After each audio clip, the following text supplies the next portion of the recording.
Week 13's biggest injury questions for all 32 NFL teams. Wide receiver Kelvin Benjamin tore his meniscus less than 2 weeks ago in a loss to the Chargers, and the typical timetable for a return from that injury makes it unlikely that he will play Sunday against the Patriots. However, coach Sean McDermott continues to term Benjamin day-to-day. The team's top receiver wore a helmet and went through stretching at the start of Wednesday's practice. He even did footwork drills in plain view of television cameras. At the very least, McDermott is making sure the Patriots have some level of doubt about whether Benjamin will play. Starting running back Damian Williams suffered the shoulder injury last week, and his chances to play Sunday against the Broncos do not look good. Williams could miss multiple weeks, which means second-year backup Kenyon Drake will start and get a majority of the carries. Starting right tackle Marcus Cannon and top backup Adrian Waddle both have ankle injuries and didn't practice Wednesday, which means number 4 Cameron Fleming could be thrust into starting duty Sunday against the Bills. In addition, wide receiver Chris Hogan, shoulder, appears as if he'll need a little more time but is closer to a return. Expect to see Philip Dorsett and Danny Amendola continue to serve as the 2A and 2B receivers alongside No. Matt Forte watch will continue this week. Battling a chronic knee issue, the running back will likely be a game-time decision for Sunday's matchup against the Chiefs. The Jets still rely on him, as evidenced by the fact that he played more snaps last week than Elijah McGuire or Bilal Powell. Running back Alex Collins missed his first practice of the season with a calf injury. This was a surprise because Collins played the entire game Monday night and was on the field for the final plays. If he can play, the Ravens will rely heavily on Collins in going against the Lions and the No. If Collins is sidelined, Buck Allen will receive an increase in carries and Terrence West will be active for the first time since October. Linebacker Nick Vigil had to leave last week's game against the Browns after tweaking his ankle. He was seen in a walking boot on Monday and was still walking with a limp, which indicates that it could be difficult for him to get back on the field this week. With Vincent Rez's status also unknown after he missed last week's game with a hamstring injury, rookie linebacker Jordan Evans would be in line for more playing time Monday night against the Steelers, should Vigil be inactive. The Browns are a healthy team as they prepare for their road matchup with the Chargers, with no significant injuries. The only player to miss practice Wednesday was backup wide receiver Sammy Coates. Juju Smith-Schuster's health is starting to perk up after he missed last week's game with a hamstring injury. The team's second leading receiver is back into practice action and, barring a setback, has a good chance to play against the Bengals on Monday. Cornerback Joe Hayden is out this week but will get an X-ray on his broken fibula sometime next week to determine his practice schedule. The Texans placed starting left tackle Chris Clark on injured reserve with an ankle injury on Wednesday.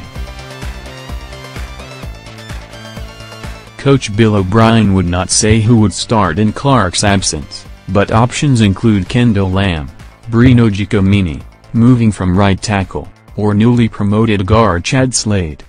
Julian Davenport was listed as a limited participant in practice on Wednesday, and O'Brien said the rookie tackle is touch and go.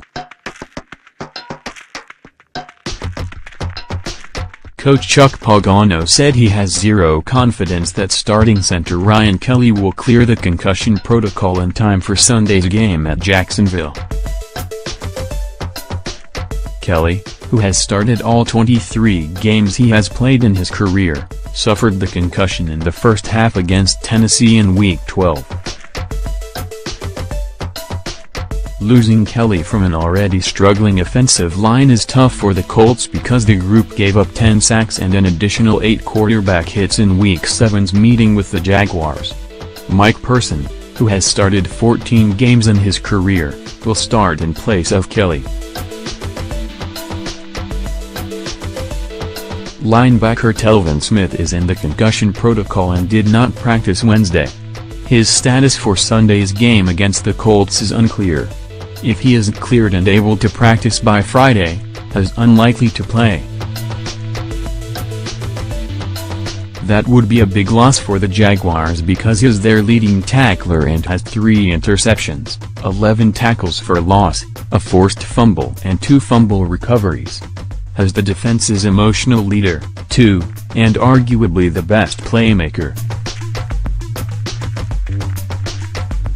Wide receiver Rishard Matthews is the player to watch with a hamstring injury. Matthews didn't play Sunday against the Colts after suffering the midweek hamstring tweak, and he didn't practice Wednesday. Coach Mike Mularkey said Matthews was day-to-day and could be back any day. This is setting up to be another game-time decision. Only 3 defensive linemen were healthy enough to practice Wednesday. Rookie DeMarcus Walker was moved from the outside linebacker group to practice with the linemen. He played on the defensive line in college and for the Broncos in training camp before he was moved to outside linebacker. Derek Wolfe, neck, continues to be evaluated as the Broncos try to determine if he'll be able to return to the field this season. Nose tackle Demita Pico Sr. has a knee injury that could keep him out at least 2 weeks, and he is not expected to play Sunday against Miami. Defensive end Shelby Harris did not practice Wednesday due to an illness that has hit several Broncos players in recent weeks. Defensive end Adam Gotsis was limited in Wednesday's practice with ankle and shoulder injuries. In short, it could put the Broncos and their specialty packages on defense, the nickel and dime packages, even on some early downs if the team is concerned about its depth. Safety Eric Murray has a high ankle sprain, which makes it unlikely that he will be available Sunday against the Jets. Murray plays a lot on passing downs, so the Chiefs will have to find someone to handle his role. They have 6 cornerbacks, including the recently signed Darrelle Revis, so they have no shortage of candidates to replace him. After missing 2 kicks and leaving midway through the Thanksgiving Day win over the Cowboys, kicker Nick Novak was a limited participant in practice on Wednesday with a back injury. Kicker Travis Coons was added to the practice squad this week as insurance in case Novak's back does not get better. However, Novak said he will be healthy enough to play Sunday against the Browns. With Michael Crabtree serving a 1-game suspension for fighting, all eyes turn to Amari Cooper, who suffered a concussion and a sprained left ankle against the Broncos. Those eyes see that Cooper, who was walking with a bad limp and a walking boot in his hand Tuesday, missed practice Wednesday with those ailments. It is hard to see Cooper playing against the Giants' no. 29 ranked pass defense, so it is up to the unlikely trio of Seth Roberts, Cordero Patterson and Johnny Holton to click with Derek Carr, along with tight end Jared Cook, whose 42 catches are tied for the team lead with Crabtree and Cooper. La'el Collins is expected to be available Thursday against Washington, even though he was not able to practice throughout the week because of a sore back.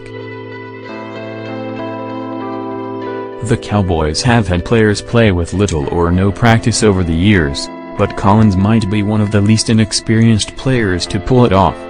This is just his 3rd season and first at right tackle. He has started 25 games in his career, and the coaches believe he has played enough to get through without practice. Where his injury could impact the Cowboys is in how they set up their 46-man roster. They could go with an 8th offensive lineman for the second straight week. Tyron Smith, groin, back, and Zach Martin, concussion, are also listed as questionable, but they will start. Middle linebacker Joe Walker, starting in place of Jordan Hicks' Achilles, was sidelined Wednesday with a neck injury suffered against the Bears. Receiver Alshon Jeffrey, foot, center Jason Kels, ankle, and cornerback Patrick Robinson, knee, were all listed as limited participants. No need to panic when it comes to Jeffrey and the rest of the limited group unless they were held back all week.